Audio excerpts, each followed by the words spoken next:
Sorry.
Me, I was just preparing as usual.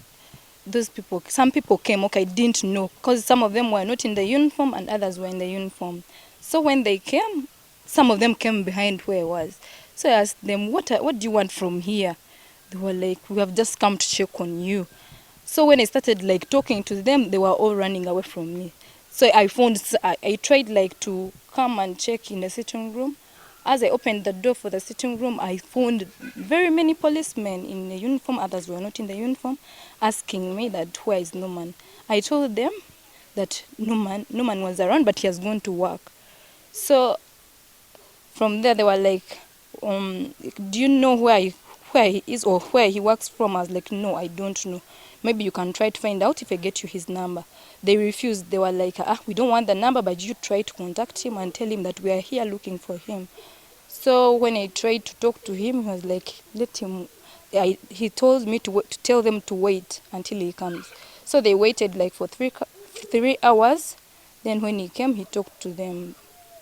But before, they wanted to enter my house to search. They told me he's going to meet the IGP. That's what they were telling him.